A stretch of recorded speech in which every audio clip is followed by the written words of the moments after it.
plus dans l'ambiance.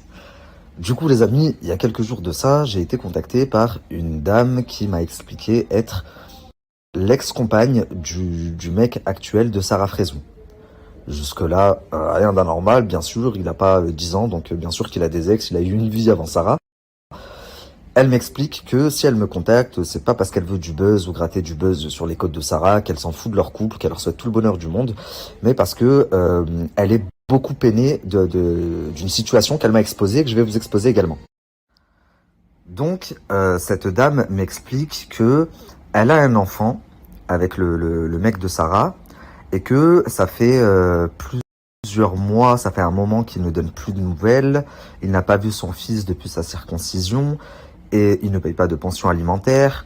Et qu'est-ce qu'elle me dit encore? Et pour finir, donc, là, ça devient pressant parce que le petit doit se faire opérer prochainement et, elle aurait besoin de la signature du père. Donc moi, quand je rentre en contact avec cette dame, elle me demande pas de parler sur les réseaux sociaux et de faire une story et de faire du buzz, etc. Elle me dit juste, écoute, je sais que toi, tu peux leur parler, dis-lui de me signer le papier ou alors de me faire un papier qui dit qu'il renonce à son autorité, à son droit parental. Et au moins, je suis tranquille, j'élève mon fils comme je veux. Mais là, du coup, je suis bloqué, quoi. Alors moi, c'est un secret pour personne. Sarah Fraison, c'est quelqu'un que j'estime énormément dans ce milieu et il y en a pas beaucoup que j'estime. Donc si je vous dis ça, croyez-moi, c'est pas pour rien. Les gens que j'estime dans ce milieu, ils se comptent sur les doigts de la main, d'une main. Et Sarah Fraison, elle en fait partie. Aujourd'hui, je suis convaincu à 1 million %, c'est même pas, enfin, j'ai même pas 1% de doute que c'est une bonne personne. Une vraie bonne personne et elle a un cœur, chez nous on dit Qlbaha Bird. Son cœur, il est blanc, pour de vrai. Et donc moi, quand elle me dit tout ça, je lui dis d'entrée, je lui dis, écoute, moi, Sarah, c'est mon amie. Par contre, je suis ami avec Jazz, je suis ami avec Julien Guerrado, ça m'a pas empêché de leur taper dessus sur les réseaux quand il le fallait. Donc, c'est mon amie, je vais parler avec elle. S'il s'avère que elle est au courant de tout ça, machin, que son mec, il va pas voir son fils, qu'il paye pas de pension, juste signer un papier pour qu'il se fasse opérer, ils le font pas, elle va m'entendre et je vais lui exposer mon point de vue. Je vais clairement lui dire mon point de vue. Et puis, pour la connaître un petit peu, je vais pas vous dire, c'est ma bête de pote, je la connais par cœur, mais pour la connaître un petit peu, ça fait quand même 2 ans et demi que je la connais. Connaissant la personne, je me dis, si elle sait que son mec, il a un fils qui lui donne pas de nouvelles, il paye pas de pension, c'est elle qui va lui dire, qu'est-ce que tu fais, gros? Vas-y, va voir ton fils. Enfin, de ce que, en tout cas, je vois de la personnalité de Sarah, je la vois pas réagir autrement. Donc, bien entendu, avant de contacter Sarah, je lui demande de me prouver tous ses dires. Donc, chose qu'elle fait. Elle m'envoie le livret, le livret de famille du petit. Elle m'envoie également la décision du juge qui dit que le père a l'autorité parentale et qui doit reverser une pension alimentaire de 100 euros par mois. Elle m'envoie des photos du petit avec son père. Elle m'envoie également une vidéo où elle montre une photo du père au petit et elle lui dit c'est qui ça? Et lui il lui dit c'est mon père.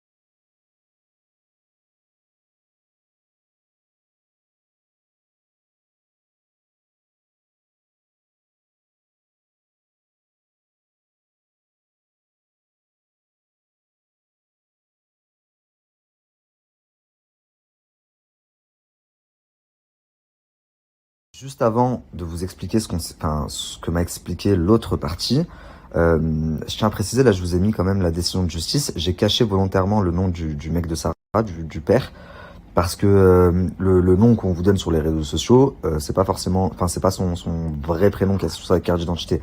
Après son vrai prénom, ça regarde personne. Il y a plein de gens sur les réseaux, Mila, Jasmine, machin, qui utilisent des pseudos.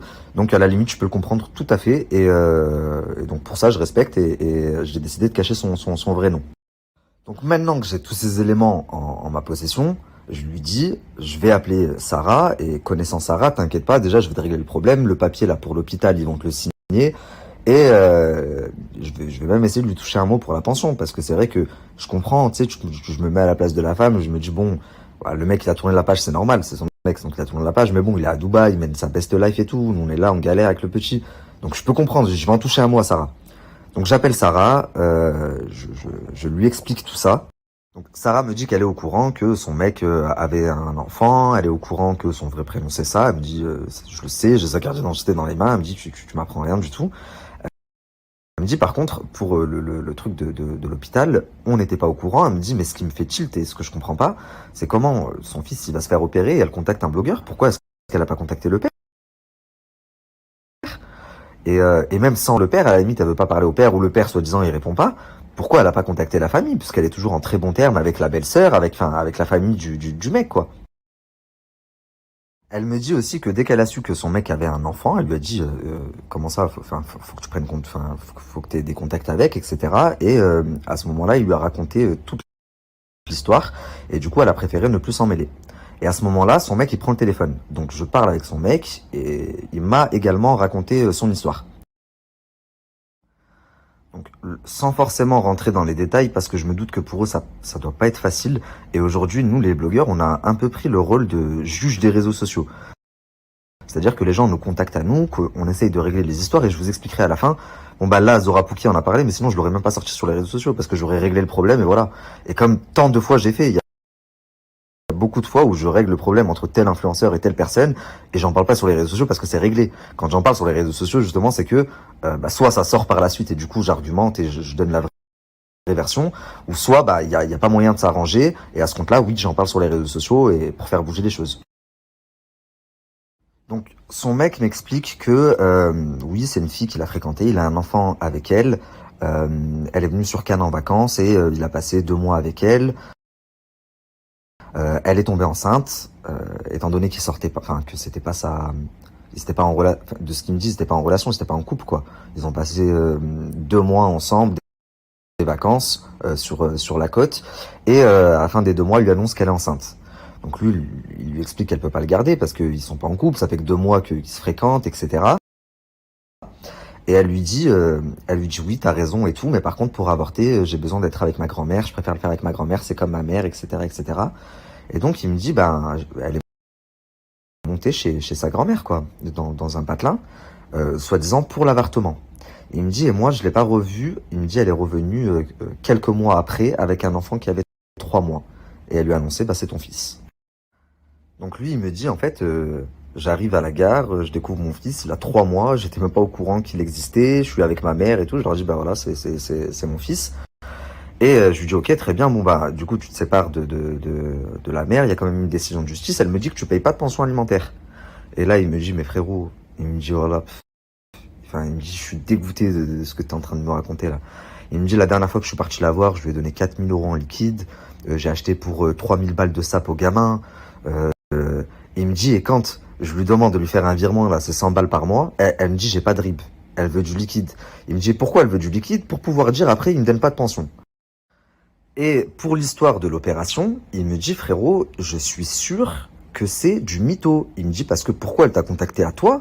Si vraiment elle avait besoin d'une signature, elle est tout le temps au téléphone avec ma belle-sœur, elle s'entend très bien avec ma belle-sœur, la femme de mon frère, elle est encore en contact avec ma famille, donc pourquoi ne pas leur avoir envoyé un message en leur disant, j'ai besoin de la signature d'un tel. Pourquoi contacter un blogueur si c'est pas pour du buzz, si c'est pas pour... Donc c'est vrai que là, quand je commence à entendre leurs arguments et leur histoire, je commence un petit peu à avoir des doutes. Donc bon, il me raconte tout ça et il me dit, écoute, Nabil, dis-lui de t'envoyer le papier de l'hôpital, l'autorisation parentale, et envoie-le moi déjà que je vois que c'est vraiment vrai, et comme ça je lui signe. Donc je rappelle la maman du petit, je lui explique tout ce qu'on vient de me dire. Je lui dis, écoute, je suis désolé de te demander ça, mais est-ce que tu pourrais m'envoyer les papiers de l'hôpital qui dit que le petit doit se faire opérer? Et je lui explique aussi qu'il m'a expliqué, enfin qu'il m'a dit que il lui a demandé un RIB à répétition pour la pension alimentaire et qu'elle veut pas lui fournir parce qu'il lui donne du cash et qu'elle préfère du cash, etc. Et là, la femme, elle se met à pleurer. Mais à pleurer, clairement, elle s'est effondrée. Elle me dit, c'est pas vrai. Elle m'a dit, ben, pour les papiers de l'hôpital, ok, je t'envoie ça de suite. Donc, elle me les a envoyés.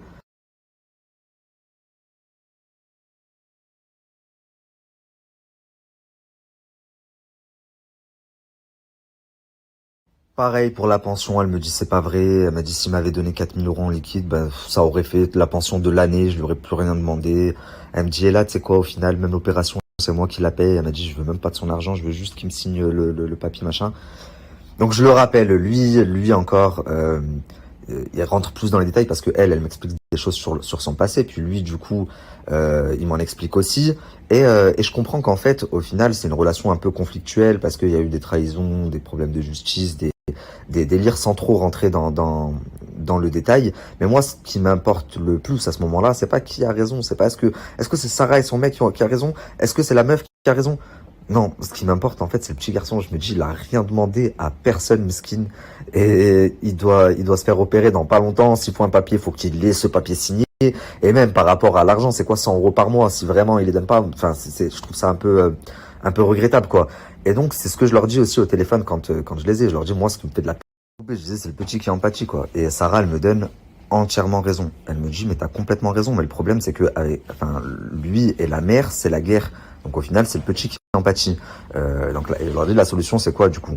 La solution, lui il dit, moi je vais aller voir mon fils et tout, mais j'irai le voir avec un avocat en gros. J'irai pas le voir que lui et sa mère. C'est pas possible. En plus, elle contacte des blogueurs. T'es pas le seul. Elle a contacté un tel. Donc qui sait ce qu'elle peut faire? Moi, à la limite, tant que le petit, il voit son père et tout, enfin, c'est même pas mes histoires, en vrai, je m'en fous, c'est juste que le petit il m'a fait de la peine. Et surtout, c'était l'opération. Et enfin bref, je raccroche avec Sarah et son mec, et il m'envoie un message dans la foulée, et j'en attendais pas moins d'eux, en fait. Et c'est pour ça que j'en ai pas parlé, j'aurais pu en parler il y a déjà plusieurs jours. J'en ai pas parlé parce que pour moi, c'était réglé.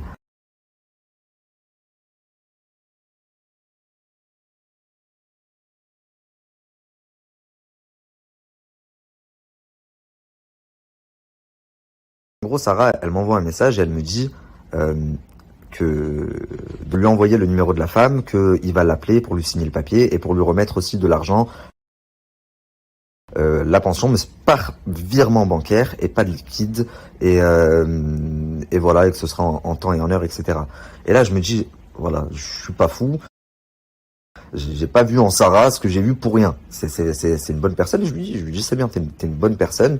Et voilà, sauf que le lendemain, je crois, ouais, le lendemain ou un jour après, il y a d'autres blogueurs qui l'ont sorti.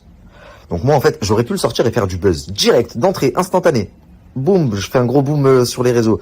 Mais j'ai pensé au petit et je me suis dit, si ça sort sur les réseaux sociaux, ils vont choper le seum de l'autre côté et ils vont aussi, ils vont bloquer et ils vont vouloir prendre un avocat, alors que là, c'était réglé.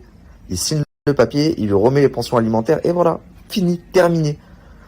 Donc, je rappelle la femme, je suis content, je lui dis voilà, c'est bon, ils vont signer le papier, ils vont même te reverser la pension depuis juin, par contre par virement bancaire, pas de liquide, comme ça, c'est réglo, etc., etc. Elle me dit ok, merci beaucoup, merci pour tout ce que t'as fait, machin. Donc je me dis parfait, c'est cool, tout est bien qui finit bien. Et quelques jours après, d'autres blogueurs parlent de l'histoire.